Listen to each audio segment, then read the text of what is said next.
Hello, hello, hello, and we are back. Happy Wednesday, everybody. Hopefully everybody's doing well. If you guys are new here, there's a live Q&A that we have on YouTube and Facebook, and we also stream a lot of times on TikTok talking about narcissistic abuse. We do this every single Monday, Wednesday, Friday, going over narcissistic abuse, answering questions. And on YouTube and Facebook, you can actually give a call in and be able to come on screen, interact, ask questions, share some of your story. We do this every single week, Monday, Wednesday, Friday. So super excited to be here. I was like running late, but I'm going to drop the link here in the Facebook and YouTube. You can click on that StreamYard link to be able to go live with me, to be able to interact, ask questions, share some of your story.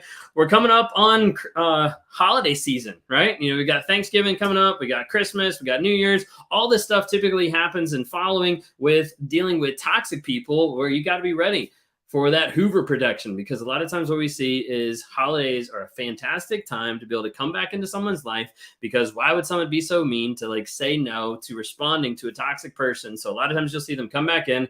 We got to be careful about that. So anyways, we are here to be able to answer your questions, to be able to interact and go through a couple different things. So let me go ahead. I was typing out the link earlier and it took me a hot second. But when we talk about narcissistic abuse, a lot of times people think of like narcissistic abuse just being like the person who's obsessed with themselves, or the person that's, you know, they're like snapping selfies of themselves, posting on the internet, all this kind of stuff. But in reality, it's a lot more than that. It's a lot more dangerous than that. There's a lot of more ins and outs about narcissistic abuse that a lot of times people don't realize are connected with it. I have a couple of videos going over the 9 characteristics of narcissistic personality disorder, what it actually looks like. If you're ever wondering, am I a narcissist or am I involved with a narcissist? Feel free to check some of those out, because some of those are really essential and important for people to be able to see and understand of what they're actually going through. You never know. Sometimes you might have someone who is in the middle of a crazy relationship, crazy marriage, whatever it might be, and they don't know what's going on because they don't understand about narcissistic abuse. So anyways, let me go ahead and get this link out here on Facebook and YouTube to make sure that we're ready to go. It's Wednesday. Yes, it's Wednesday. Did I say Monday starting off? Maybe I did. I don't know. We're trying to get our days all figured out. It is Wednesday, 3 p.m. Eastern. To ask questions.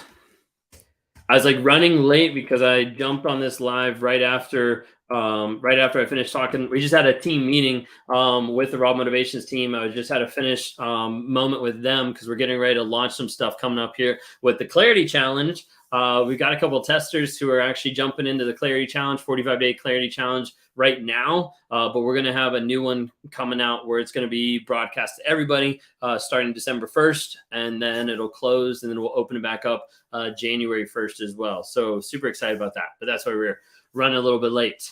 Hello, Vicky. Hello, Megan. Good to see you guys at work. Awesome. Well, you can still hang out and listen to us. So let me see. Someone asked here, can a narcissist admit they have faults? Like, could they sarcastically make a cold comment like, oh, I admit I have my faults, but I'll work on them myself and in my future relationship? Yeah. I know I could definitely see some people like say that and interact with that of like, okay, like I admit I have faults. That's not actually telling like what the faults are. It's not actually admitting accountability or responsibility for the shit that I've done or things like that. It's just like, oh yeah, I've got faults. Like I'll fix them the next person, you know, and then they go to the next person and they don't really fix them. Okay. But yeah, that's a good question.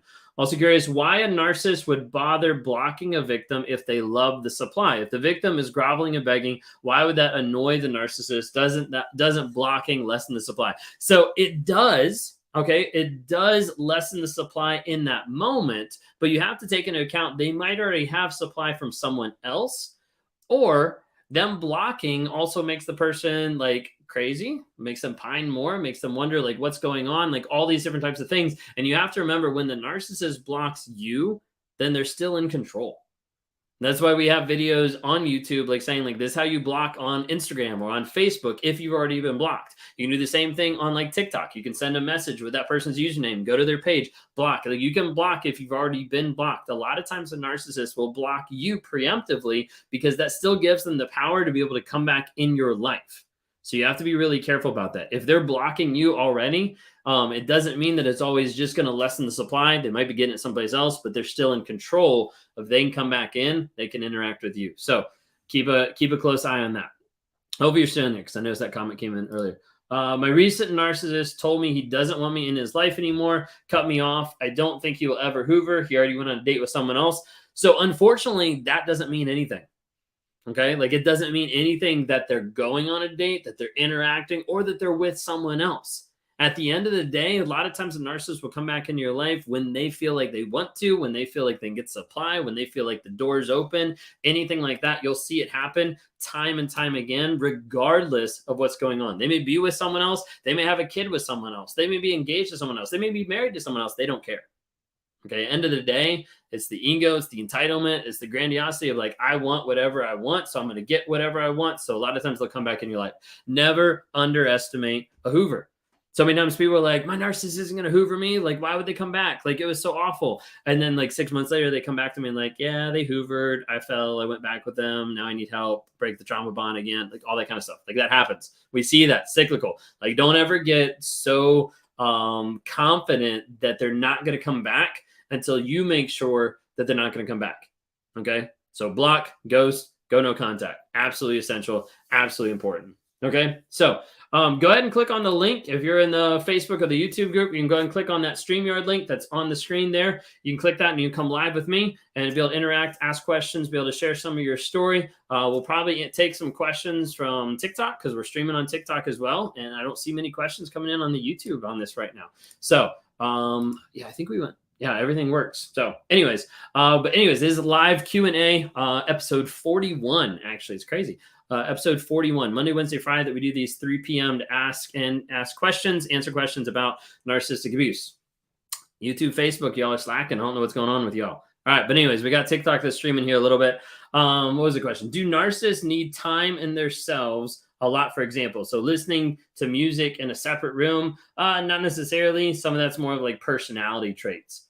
Is it common for narcissists to love bomb their new supply even after being together 8 years? So after they've been together for 8 years, typically an aspect of love bombing is now transitioned into an idea of manipulation or gaslighting. So like a love bomb at that point is like, oh, I'm better. Oh, this is fixed. Oh, I got in trouble. Let me go ahead and focus on something else. Like, let me distract you. There's 3 ways that narcissists distort your reality when you're in a relationship with a narcissist. Number 1, so they'll look at trying to change the past. They'll gaslight you into that didn't happen and try to make you crazy to feel like you didn't actually experience what you actually experienced. Or they'll try to change the present, number 2, which would be love bombing. Let me shift your perspective so you're believing and seeing and understanding something that's different than what's actually there. Or they'll give you fake promises and they'll future fake you of what's actually going to happen down the road. I'll get better. I'll work on this. This will happen. This will change. All those different things happen where narcissists try to distort your reality and make you feel different, make you interact different than what's actually going on and what's actually real. Okay? Awesome. All right, looks like we got our first caller here in the studio. Let me go ahead and bring you on. Mo, how are you doing today? Not too bad, Ben. How are you? Doing well, doing well. You sound a little bit better today. I do, Ben. When I called in last Friday, I had started using your journal. Mm-hmm. And while I was writing things, I'd realised a few things about Alan because you said keep watching content. I didn't realise you had so many, what are they called, videos or podcasts out there. I didn't realise that. So I started to watch them. And I realised that there were things with Alan that I found myself digging myself out, trying to dig myself out of a hole that I hadn't actually put myself in. Mm. He was making me feel guilty about being out with a friend and I was trying to reassure him as if, yeah. So anyway, then while I was journaling, my thoughts were getting distracted towards my mum, what I mentioned last Friday. And I was really emotional about it because I had started to, my thoughts were drifting towards my mum whilst writing about Alan because I was seeing similarities that I'd never really, I didn't know what a narcissist was till I started watching yourself. So that kind of made me really emotional. Yeah. But then I started to realise what my mum was actually using against me was that out of her 3 children, I was the only one that loved her, and she only trusted me not to abandon her, Okay. which I've recognised that I'd started many, many years ago not to want to abandon her because she had done it to me and I knew how that felt. Hmm. So, do you think that she would have known what she was doing there? Could be an aspect of maybe some kind of like recognition, but a lot of times, like when we're talking about like abandonment and stuff like that, like it's also going underneath the surface of something that's already been programmed, or something that there's already been like an idea happening like below the surface of like, I need to secure this for attachment style, of insecurities, of self-worth, of all different things like that. Like I would definitely like try to like understand there's a piece of it that's like underneath that is oftentimes like automatic. And especially with that, there's an aspect of like projecting her feelings and emotions like onto you and onto like your care, different aspects of that that will end up like attributing different things that makes it really hard to be able to discern or differentiate of like, wait, that's their emotion, this is my emotion, like I'm allowed to feel and think this versus what they expect or what they're putting on me. Because I've spent all these years not wanting to hurt her by abandoning her. Hmm. And Hmm. when I spoke to you Friday, that's the first time I've ever said what I said to you was, I'm going to have to go no contact with her permanently. Because Right. this is the first time I've ever gone no contact with her. Hmm. But I thought when I was filling in your journal, I'm already broken about Alan.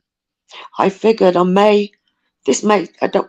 it sounds a little bit, it's the only way I can describe it is hurt twice once rather than separately.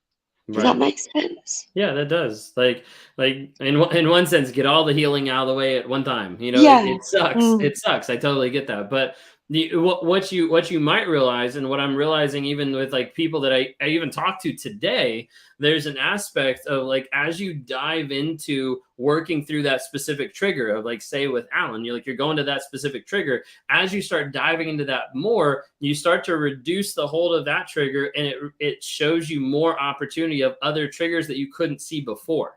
And so Oh, as you keep like diving and like working into that aspect of like what's going on, the triggers affecting you, who you are, you start revealing more and more, and you start seeing like, hey, there's more stuff going on underneath the surface. And it's amazing because the people that I work with and like coach, there's an aspect of we get to the place where we've been drinking from the fire hydrant of narcissism. We've been processing everything about the narcissist, and then we start focusing on you.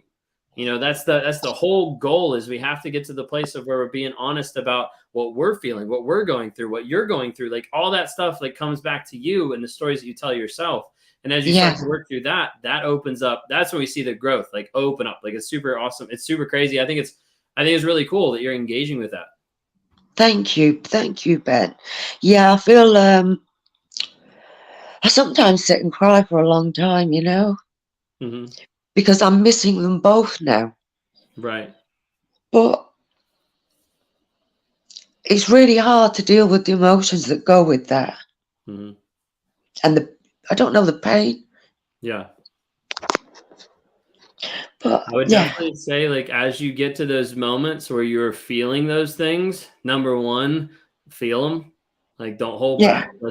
Let yourself feel them. And then two, after you feel them or while you're feeling them, if you can, start writing stuff down, because the more you're able to experience those feelings and also put them out, even go back, watch my video on YouTube of like how to break a trauma bond, and like follow the format of like get the emotions out, get the feelings out, start to figure out like what's the thought that you're telling yourself, because oftentimes there's something that's unhealed, an unhealed story in one sense, that you have to go back to and figure out like, oh, like I feel more pain because of this situation, because of the stuff that's actually going on. And you start to get underneath the surface and you're like, oh, this is what's happening. Let me go ahead and work on this. And it gives you something to like target after. Yeah, that sounds great. Yeah, I think I've got to a point now where I'm so tired of the fight and I Mm-hmm. don't know what I'm fighting for Mm-hmm. because they're hurting me and I'm Mm-hmm. fighting to keep the relationship alive. Does that Right. make any sense? Yeah. No, absolutely. And that's that point as you continue to journal and process your feelings, you start to fight for you over a relationship and over anybody else. Cause at the end of the day, you're the person that keeps showing up. They're not. However they have interacted or shown or acted to you, you're the person that has your own back, not anybody else. And to be able to start working on that is hard for sure. But you're the person to be able to institute that change. And that's both like frustrating at times because it's like I've been put in this place because of all these people, but it's also very encouraging at times because that means you can also work your way out of it with regardless of what they've done or what they've said. That's great. Yeah. Mhm. Yeah. But yeah. Yeah. Thanks so much for coming on. It's really good to hear the positivity in you. I know there's pain there, but there is also that positivity of as you journal, as you start to work those things out, it's helpful to be able to see. But it's also thanks to you, Ben. Hmm. You know, I caught you at one of your podcasts once, and it just, thank you. Mhm. Thank you. Thank you, because I am getting there, and I will. I just have to, thank you, Ben. You got this. Awesome. You So take good to hear from care. you. All right, take care. Awesome. Thanks so much for coming on. If anybody's curious what journal she's talking about, it's actually the book that we have on Amazon. The links are in the bio as well, From Fantasy to Reality. The goal with this is not just to give you a book that's blank. A goal was to give you a book that has over 100 prompts in it to be able to process, to be able to go through the stuff that you're thinking, that you're doubting, that you're wondering of like what is actually going on and start to question yourself. Okay. I'm just like, open it up. When you look back on the relationship, would you say that you liked the person you were with or were you infatuated with them? Explain why and consider both. What are 3 new boundaries that you are seeing that need to be established in your life moving forward? Make them specific and quantifiable. Write a note to yourself. Write down 5 things you are grateful about your character. When you look at the past, does it seem all good until it wasn't? Often memories can get skewed over time of what a person did or was to you. What do 2 things remind you? What do 2 things that can remind yourself of to help you heal? I can't even like read my own typing. But anyways, so From Fantasy to Reality, that's on Amazon, but it's also linked in the bio. So, but it's been a useful tool for a lot of people. So I'm glad that it's helping you because if it's just helping one person out there, like that's the goal of helping people break through of the fantasy of the false narratives that we're believing and get down to the truth of the situation because the truth is the only thing that's going to set you free. Okay. Awesome. Great share. Super excited for you. Absolutely. Great share. All right. I've got someone else here in the studio. Hello. Hello. How are you doing today? Hello? Hello. Hey there. Oh, hi. Sorry. You're fine. I'm all right. How are you? Doing well. Doing well. It's good to hear from you. Thank you. What else going on or what questions do you have? I don't actually know how to approach this. I've been in an on and off marriage for the past 6 years. I'm not entirely sure if he is a narcissist or whatever, but he does show a few signs. Okay. Recently, I have had to go no contact. I believe that he tried to push me away on purpose and kept pulling me back on purpose. Okay. But so I ended up owing him some money, but I want to go no contact. So I went no contact, but continued to pay him the money, but he continued to really push and try and be in my life. Mm-hmm. Recently, I have cut all of that off and I haven't heard from him. Okay. I don't know if what I've done is right. I feel very guilty for not paying him back. I don't know what to do. I don't know what I'm doing is right. With what you're doing, paying I him back, guess, is that a loan that he gave you or what is that specifically? it wasn't it wasn't necessarily a loan. When we were together, he said, "Oh, whenever you can, whenever you're ready. I'm just trying to help you out right now because you're in a very difficult situation." Okay. So basically, he paid my rent for me one time because I was in a very difficult spot. okay. So as you stand right now, is there like several more payments that you owe back to him? Yes. Okay. Is that something that you can still send to him, or you've already like blocked, or like what Well, is that? I have completely blocked, but I do have ways of sending it to him. However, when I was paying him but still trying to be no contact, he was really trying to be in my life. Yeah. So since I've stopped doing that, he's stopped trying to be in my life, but I feel very guilty, you know? Right. Well, at least as far as you know, because he's completely blocked. Yeah, So. yeah, absolutely. Yeah. Okay. So yeah, so that makes sense. So like part of it, like my main caution would be like, I just want to make sure that you don't get yourself in a situation where anything like legally wise could come after you, or like he would sue you or anything like that. Like I doubt that, but like that's something just to kind of think of. If it's something that you're like, hey, I'm like really close, I could send like one payment, like one and done, you know, then I would like go for it and be like, don't ever talk to me again, you know, like get him out of your life, you know, because that's the goal is no contact, period. But Yeah. it kind of depends on either like legally wise, conscious wise, like if you want to make sure like you pay him back, like you can do that, whatever is going to work best for you. But then getting back to that place where you're 100% no contact, even if you're no contact for, I don't know, like 2 weeks or a month, and then you have the money, you know, break it really quick to send it, then lock the doors down so he never gets back in. Yeah, absolutely. And you think that's possible? I know that the trauma bond thing it's the hardest thing that I've ever had to do is go no contact. Mm-hmm. But like I feel really confident within myself now, but I've also said that before and I've been hoovered back in. Right. So yeah, so no contact is the way to be able to work on your healing, your growth, and your change from getting out of a toxic relationship.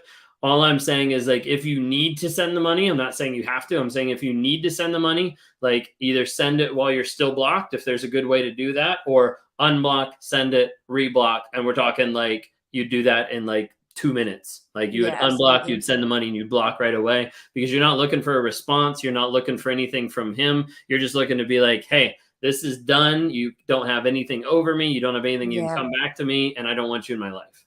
Sweet. Yeah. Free my conscience. Thank you. Yeah, That was absolutely. really good. Yeah, keep Thank up you. that no contact. That's essential. Thank you very much. Thank you. Also, Absolutely. your book is really great. Thank you so much. You have it too? Awesome. Yeah. Thanks so much for coming on. I appreciate it. That's all right. Thank you very much. Take care. Bye. All right. Katie's sitting up. You can see I'm coming for you. All right, you're next. I know, How are you doing today? I was trying to work while I was waiting for you. Totally good. How are you doing today? Good. So just a kind of random thing that came up, and I thought maybe I could share this so that people would be kind of aware of what's to come, right? Go for it. So the person in my life, been around a long time.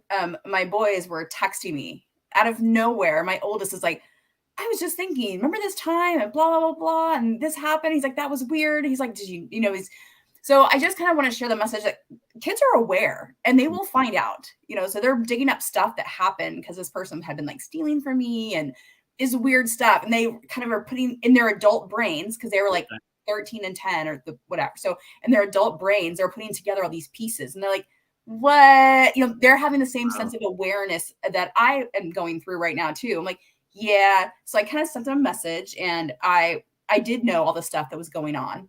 So I kind of told them, I said, I am aware. I said, but we'll have a conference call on this soon. My boys live in Washington still, right? So I said, we'll do a Zoom call or whatever. We'll talk about this over FaceTime or something.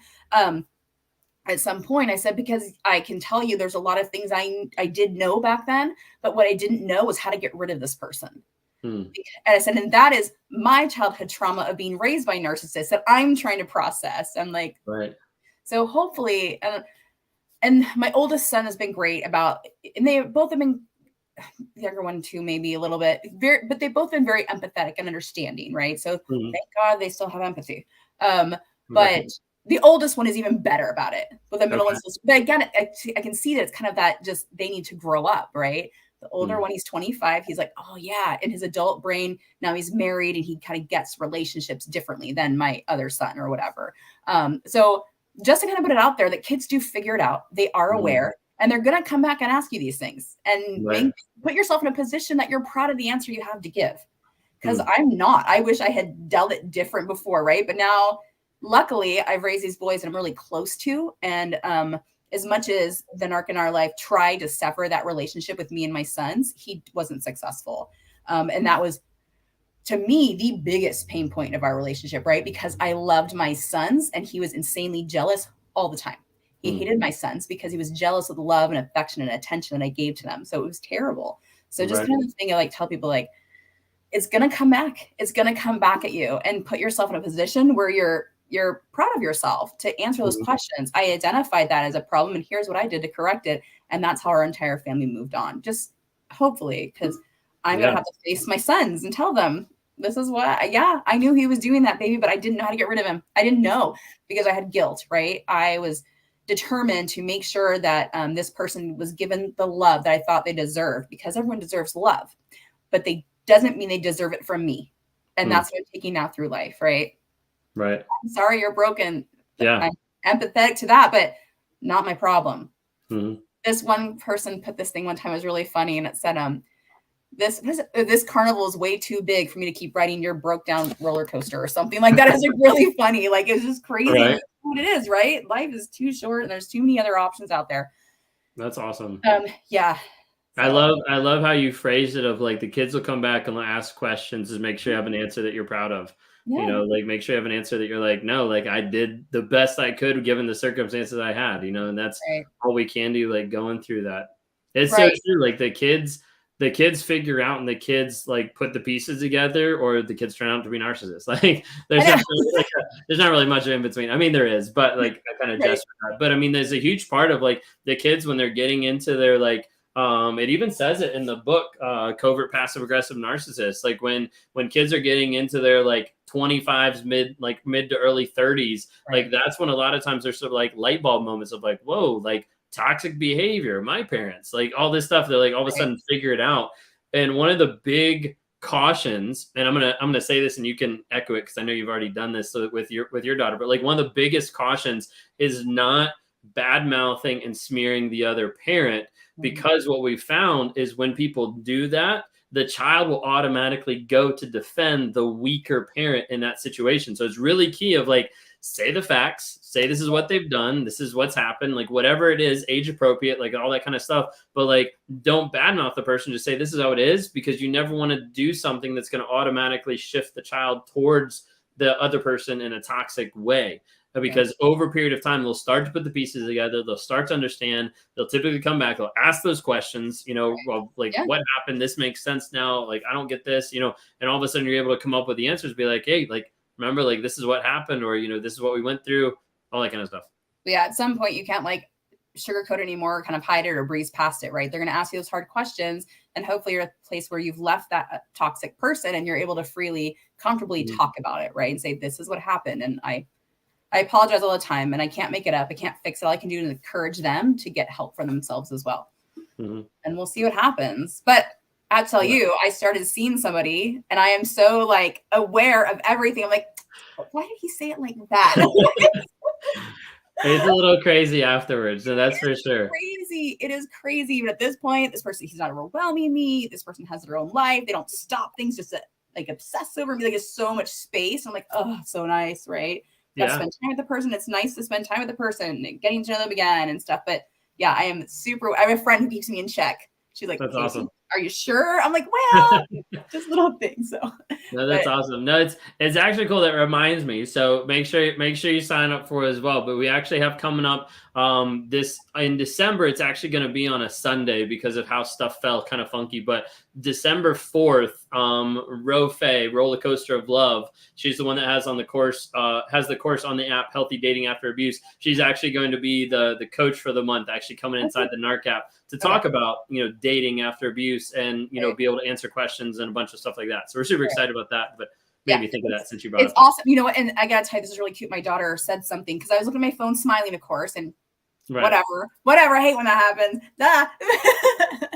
But she's like, who is that? Is that your boyfriend? And she's like trying to tease me because she's 10, right? I'm like, it's not my boyfriend. It doesn't work that way when you're an adult. Calm down or whatever. But I talked to my therapist about it, and I said, you know, I'm worried and I want to make sure that I ease her into this or whatever. And the therapist is like, Katie, meeting people is not what breaks your children. Having them move in the next day and your children getting attached to them or not liking. He's like, that is what breaks little kids. He's like, having her meet somebody that you're talking to or that you know what. He's like, that's not where you break your children. He's like, you just make sure that they have that space between them or whatever. So he did meet her, and they go on great. My daughter, I think, is actually recovering from the trauma that she was completely raised in. She was raised in the trauma that we lived, and she is suddenly not hoarding things. She used to be afraid to get rid of things. She was so attached to everything, right? But now she's like so relaxed, and she's, you know, putting herself out there and saying, oh yeah, nice to meet you, and shaking hands. And she's 10. She's so cute. What was funny before that even happened, we were sitting there and she said, when she was teasing about, oh, it's your boyfriend. I'm like, no, it doesn't work that way when you're grown up.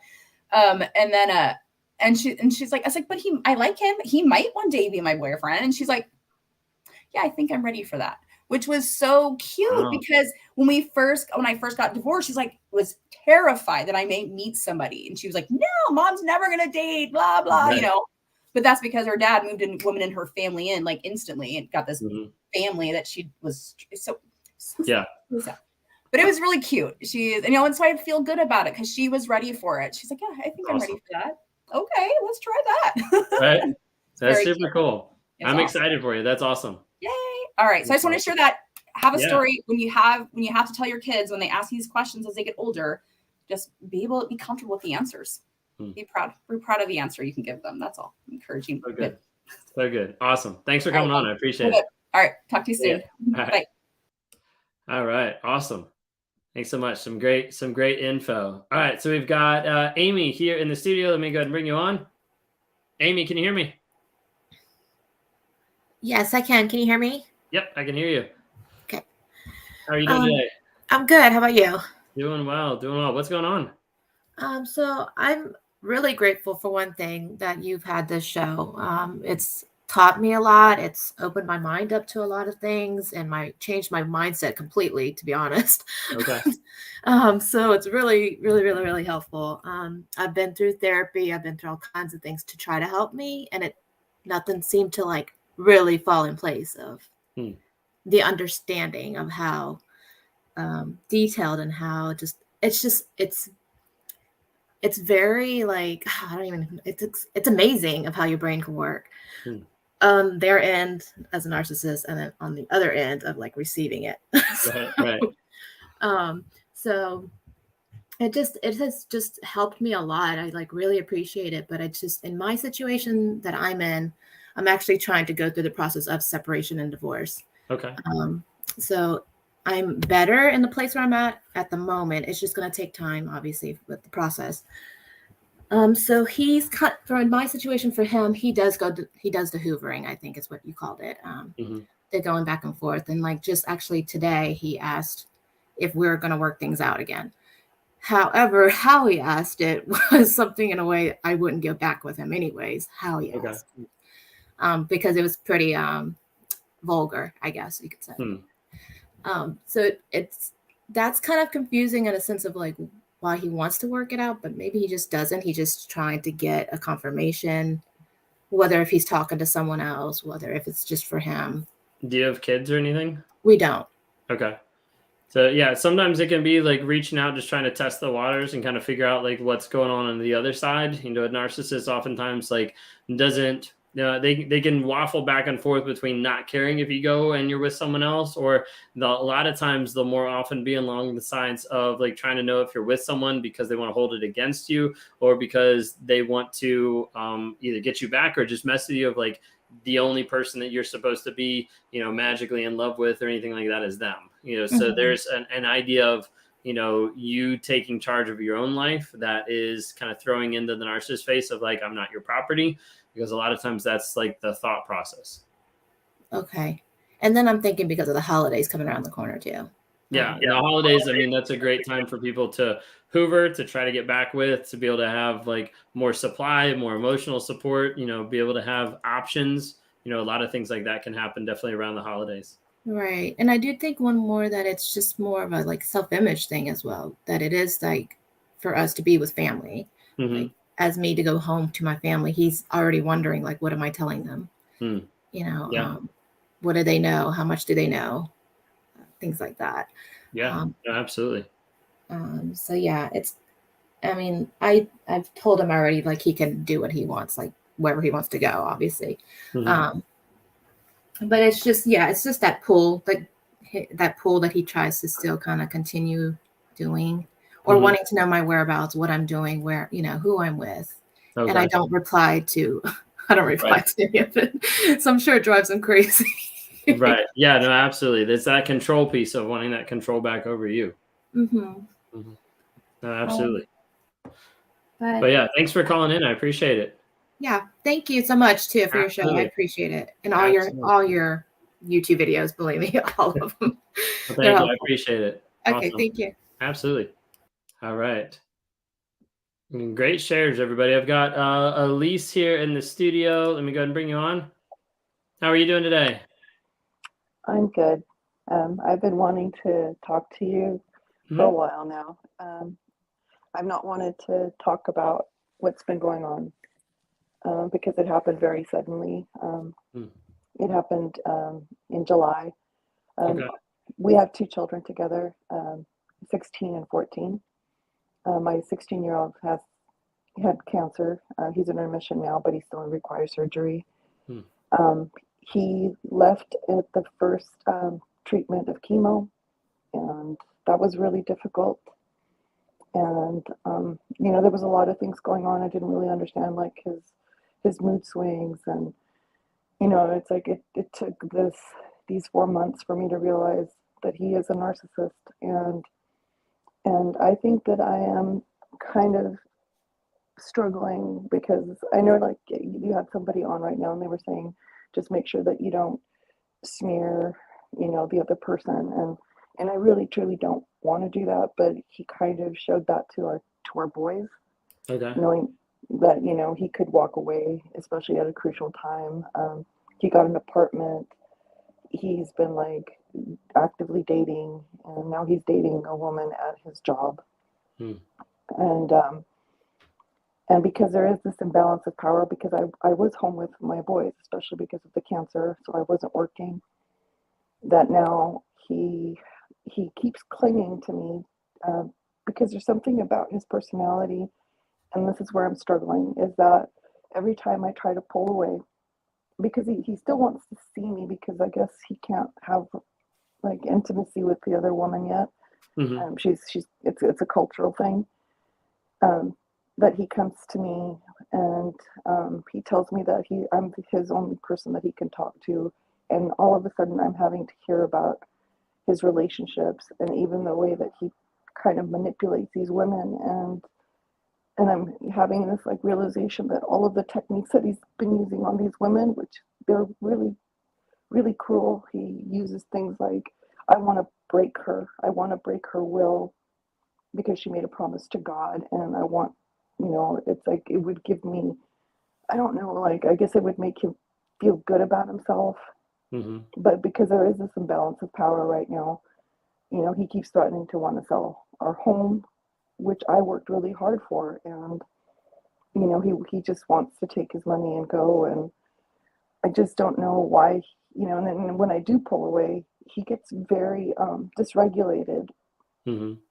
Like, he'll start, texting me and telling me, I need you, I can't handle it. And second to that, he has, like, this addiction to, like, Adderall and stimulants and stuff. So it makes him absolutely crazy, and I don't know how to break away. Yeah, because there's the idea there that if you don't get away, he's always going to come back. Like, there's not going to be a moment that he stops because that access is open. So he's going to, like, keep coming back, like, all the time. With that, do you guys both, like, own the house? So your name's both on the house? Yes. Okay. Yes. So then really, like, the option there is if you're, like, filing or going through the court system with, like, divorce or, like, taking care of the house, it either gets down to, like, either a payment plan of, like, buying out or, like, selling the house. Yeah. And that's really hard because, I just don't understand how he could go from loving our boys to not caring, whether we have a place to live or not.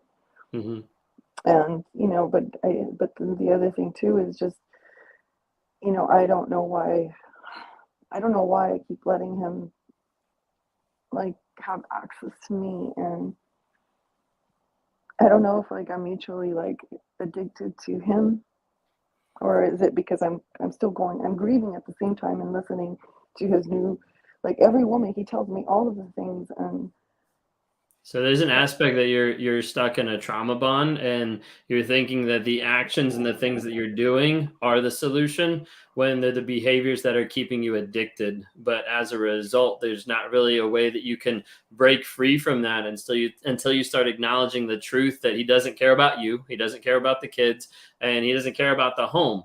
All he's doing is he's going out and being with other people and coming and dumping all of that on you because you're there and able to, I wouldn't even say able to take it, but like you're accepting it. And so he's going to keep doing that. And until you see that, like, you have to fight for yourself in this regard, because otherwise it's not going to stop. He's going to keep coming back. He's going to keep putting it on you. Like, he's not only doing like some awful manipulation to those other people, but he's doing some awful trauma bonding to you, where he's exposing his manipulation and still locking you in with, you know, sharing all of that you're my only person. Like, you're the person that I can communicate with. But all the stuff he's communicating with is really awful. That's also locking you in even more. Okay. Mm-hmm. That's what I thought. You know, I guess in some really naive way, I really wanted to say, oh yeah, you know, he really does need me, and I'm supporting him in some way, which it's really sick, and I need to just really snap myself out of that, because it is really hurtful, and I'm processing grief and trying to seem like I'm completely cool with like listening to all these other things. Mm-hmm. But it's not like I just don't think in those terms. I've never looked at our relationship in that way. I thought we had a beautiful relationship. I felt loved by him at the beginning. It was Right. 19 years. 19 years that I spent with him, and now it's like I just grieve for him, but I don't know how to. When I tell him, you know, he tries to cut it off, and he'll say like, you know, don't tell me how you feel anymore. I don't want to hear. You know, this is too much. You know, you're getting too emotional, and Right. And all that's emotional abuse. okay. Okay. It is. No, but thank you for talking with me and letting me share. And I love that you do these Q&As, and you know, I'm learning a lot, and I do want to break that trauma bond. Absolutely. And I think you validated that, because I can't really tell my family what's been going on, but it's opening my eyes. But thank you so much. Absolutely. I definitely recommend, like, keep watching different content, you know, mine and others, but keep watching content to try to understand. Start journaling to start like reconciling like the cognitive dissonance in your mind of like what's actually true, what actually happened. If you want, we can always talk. You can reach out. We'd love to be able to help you out any way that I can as well. Okay. I think I will do that. Thank you so much. Absolutely. Have a good day. Take care. Bye-bye. All right. I've got Vanessa in the studio. Vanessa, you there? Yeah, I'm here. Sorry. I'm changing a diaper. You're good. Hey, what's going on? So, in the live chat on Monday, after that, I was thinking a whole lot. And then it kind of hit me this morning. One of the lies that I tell myself and kind of punched me in the face. Was that he just doesn't give a shit about our kid. Yeah. Oh, I lost you. Day I wake up and I'm like, still, yeah, sorry, I was getting a call. You're good. Every day I wake up and I'm like, he still doesn't give a shit. Like, he still doesn't care about her today. For real? I'm like, there's no way. And that's when I end up unblocking him and trying to curse him out. And because, like, how do you not give a shit about our baby? And then somebody sent me a post from his social media, and he had put my initials because we're blocked, so he can't tag me. Right. But so he tried to tag me without. You have my initials wrong. Wow. I'm like, you don't even know my middle name. Yeah. I'm like, and that kind of helped though. It helped because I was like, wow, what an asshole. I was like 5 years and a kid, and yeah. And then he texted me and he's like, Marie, and I was like, no, stupid. I was like, wow, you're a genius. I was like, you don't even know it. So then, like, a little while later, because it comes every now and then, if I forget to block him on all the devices, it comes to my daughter's iPad because it's linked to my phone. Mm-hmm. Then he put my actual middle name. He's like, that's what I said. Mm-hmm. And I was like, yeah, you can't unsee that now. Like, you can't. And Right. that's why I've been wanting to erase everything from my phone. And I was like, no, I need to be able to go back and look, because I could literally go through and I could see all the stages. Mm-hmm. I could see the gas bombing, the devaluing, the discard. I could see all of it. Right. And I need to be able to see that for now. Because Mm-hmm. if I don't see that, out of sight, out of mind, it's going to be a lot harder. But Yeah. really, really realizing that I don't give a shit about our kid. Like, really, I feel like I got punched in the face. Right. And hearing that other woman talk about how you have to have good answers when your kids come ask you stuff, Mm-hmm. that's the hardest part. Especially, I have a court date now with the older one's dad. Mm-hmm. In January, we're going to court. And I'm like, you know what? Freak it. Let's do it this year. 2023 is going to be the year for court. I'm going to get a lawyer, and I don't care. If the other one's dad wants to go, fine. I'll do it with everybody this year. I don't care. Whatever I have to do so these kids feel safe and secure. Juliana's starting therapy this week. As soon as my therapist can get her in, she's going to start. So good.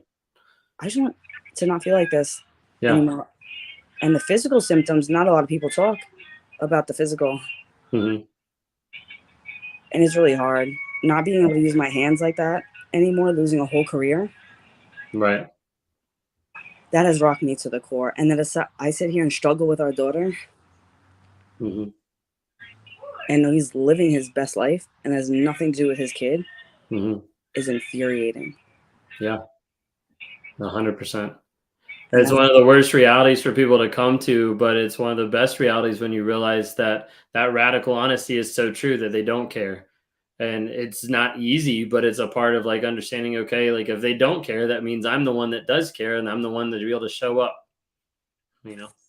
Yeah. And it took somebody saying it in the group for me to actually like really, I guess it sinked in. And yeah, because at the end of the day, I know he didn't give a shit about me. That's fine. Like, it is what it is. It sucks, but I've been through that before. But my kid doesn't deserve that. Right. But yeah, there's not a, like, it goes hand in hand. Like the level that he cared about you is no different than how he cares about the kid, you know, being able to like understand that. And that's what a lot of times like prompts people to be able to get free, get out, and to be able to get custody and keep that no contact, like understanding like the abuse that you suffered will be the same that the kid suffers. And that's so gross. Mm-hmm. And then later, like, I wish I could tell her, like, I don't know, he just ran away. But, like, if she really wants details and I have to tell her the truth, like, I don't want to do that. I feel like I'd rather make shit up and make him sound like a great person, because telling her the truth, I feel like, I know I've said this before, but Dahmer and Hannibal, they have nothing on him. Like, I don't want to tell her that. Yeah. It'll be something down the road that'll be hard, but it also, like, there's so many people that are messed up in life now because they're not living in the truth that they grew up in, and they're not living in the truth of what they got put through. So it will be hard, but it'll be something that will be healing in that regard too. And I want my kids to be able to talk to me. And hearing that woman talk, our daughter's almost the same age. My daughter's going to be 9. And I couldn't even imagine talking to her about dating or any of that. So she's so brave, and that's good that they have that relationship. And I want to keep that with Jules because we have that now. Yeah, absolutely. I appreciate you, and I'll see you on Monday. I appreciate you too. All right, take care. All right, I've got one more person, Angie. Let me go ahead and come towards you. Here we go. Hello. Hello, how are you? Doing well. How are you doing today? I'm very confused, lost. What's going on? My husband and I, we've been together. We have been together for 19 years. And in the last 2.5, March will be 3 years. Okay. He went for the first 17 years. I was on a pedestal, treated me like an absolute. I went in the hospital. I had a lot of health issues. My pancreas, I was born, that way. So I've had to have, you know, a couple pancreas surgeries, bowel surgeries, kind of goes hand in hand. Anyway, the last one was in May of 2020. And while I'm in the hospital, my brother's now ex, who they had been together for 22 years, she's the mother of my niece, told him all kinds of terrible, untrue things about me. And he flipped on me. It's like night and day. I don't even know him most days. And I'm just now learning about narcissism, the different stages, the different types. Right. And I can't even wrap my head around this kind of stuff. It's it's physical, it's verbal, it's terrible. He won't leave. Like I watched your live Q&A yesterday, from Monday, and then I watched afterwards when you said, well, if it's, you know, the other video, like, why won't they leave? And that's my question to him all the time. If it's so bad, if I'm this terrible, leave. And I'm here because I love you. Honey, that's not love. I don't even know you. You don't know how to love, you know? And I'm sorry, I just woke up from a nap with my grandson. So, you know, I have 3 grown children, 32, 25, and 24. And we're expecting our 5th grandchild. And at this point, I know what's real and what's not in my head. Like, he doesn't have that much control over me. I don't understand how someone can love you one minute and treat you like a complete dog the next. I don't understand it. I can't wrap my head around that. Yeah. A lot of times when it comes down to it with narcissists, it goes back to the concept of object relations and black and white thinking. So object relations is like the idea of, well, actually, I'll jump into black and white thinking first. So like black and white thinking is like the idea of like, hey, someone is either like all good or all bad. There's no like in between. There's no kind of like back and forth. You either are the best person ever or you're the worst person ever. There's not really that like in between aspect. And so when it comes down to it, be like the example that they have in the book, the narcissist in your life, the example that they have in the book is like the idea of the narcissist like raging at another person, like raging at the person and saying like, hey, like this person, you're awful because you got a bad grade in school. And what's actually happening is they're looking at it and they're saying like, oh, like this person no longer is good because they made a bad grade. Okay. Because I'm going to get a bunch of feedback. I don't know if they're saying that they're not able to. I don't know what's going on with that. I'm going to try to cut my internet and just go on my data and see if that helps. Just 1 second. Well, no, it has something to do with your volume. It's like going through your volume and coming back through the mic.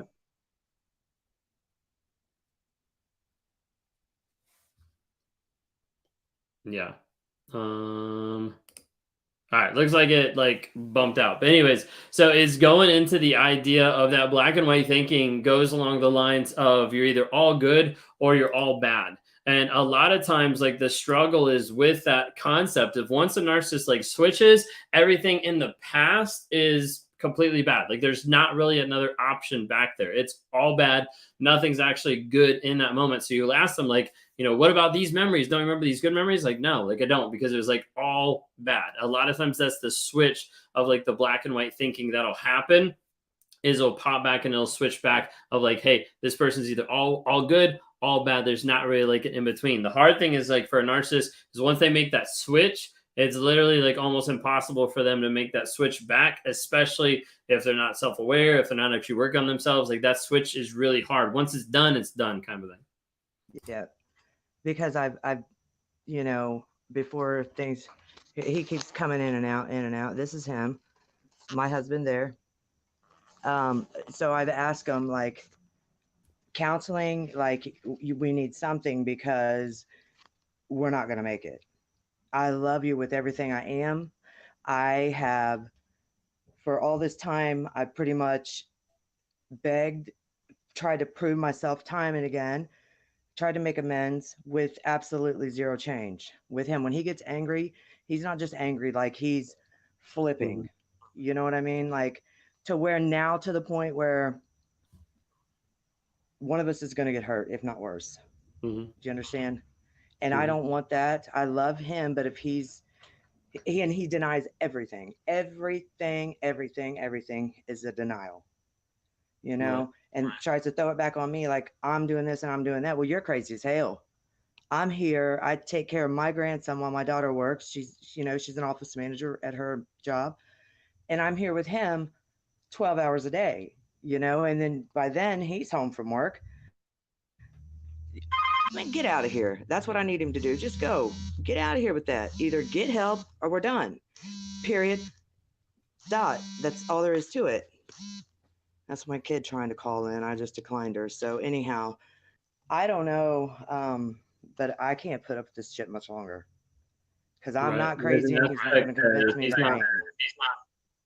Yeah, there's a lot of feedback, so I'll have to bring it out. So there's an aspect that, like, if he's not willing to actually work on himself, be honest, and show that change, then there's not really any hope that you can hold on to. Otherwise, you'll be holding on to a pipe dream, which typically is the idea of that trauma bond, that hope, that potential, the possibility of maybe. That's a big aspect that will keep you locked in forever until you make the choice to end it, until you make the choice to get out of the relationship or have him leave. If he's not willing to leave, you don't really have many options unless you go the legal route of going divorce and making sure he's actually like kicked out of the house, or you leave. There's not really an in-between, unfortunately. Exactly. And that's where I'm at now. Mm-hmm. So because I've had enough of it, Yeah. I've had enough. But anyhow, I just wanted to get your insight on this. I knew I wasn't crazy, and everything you said, I already know pretty much that's the only way it can go. So, and watching yesterday and listening to some of these folks, my heart just pours out for them because it sucks, it really sucks. Yeah. So to them, stay strong. Listen, at the end of the day, you only have yourself. Okay. And don't let them think you're crazy, because you're not. Mm-hmm. This is real. This is happening, So I appreciate you. I watch you. And I thank you for your honesty. I mean, you put it out there like, hey, you're one in a million, for real. And I appreciate everything from you. Mm-hmm. Thanks so much. Keep watching, keep hanging out. And thanks so much for calling in today. I appreciate it. Awesome. There you go. Well, thank you guys so much. So what we do is every Monday, Wednesday, Friday, 3 p.m. Eastern time, we come on live here to be able to answer questions about narcissistic abuse. I had someone, Hope, I think, said, am I in Lee going live any nights this week? So no, we actually, I guess a week or two ago, we actually canned our Wednesday night lives. We might be bringing them back in either December or in 2023. We're kind of taking a different approach of some of the stuff that we're thinking through and trying to work on. So just FYI, not sure when exactly that's coming back, but it is something that we have been thinking about eventually doing. We'll either come back on the Wednesdays, and it'll be myself and Lee. Coming into December, I'm probably, after the second week of December, I'm probably going to start up some of my Thursday night lives. We'll start bringing back the fire and bringing those on all the platforms. And so we'll rock and roll with that. So we do not have a live tonight. Lee and I don't have a live. I'm shutting down my afternoon lives at the end of this month. And then we'll reassess as far as what we're going to bring back in 2023. I know Lee is working on actually figuring out when he's going to bring his lives. He's actually going to be starting his, I think, pretty soon. His are going to be, I think, at 2 o'clock or maybe 12 Eastern time. I'm not sure, but we've been talking about that. So he's going to see about bringing his lives, his live show, and we're kind of passing it back and forth. But anyways, we'll be rocking and rolling here in December, hopefully with Thursday night lives, or I'll put up a couple posts on maybe Instagram to get some feedback. We might do Wednesday night lives, different things like that. Or not Wednesday, Friday, either Thursday or Friday. I haven't decided. Or we could do Wednesday. I don't care. We'll figure it out. Anyways, y'all have a great day. Thank you guys so much for everybody that's tuned in and popped on today. We'll be back on Friday to be able to rock and roll, answer some more questions, and to go from there. Thank you so much. Y'all have a great and a blessed day.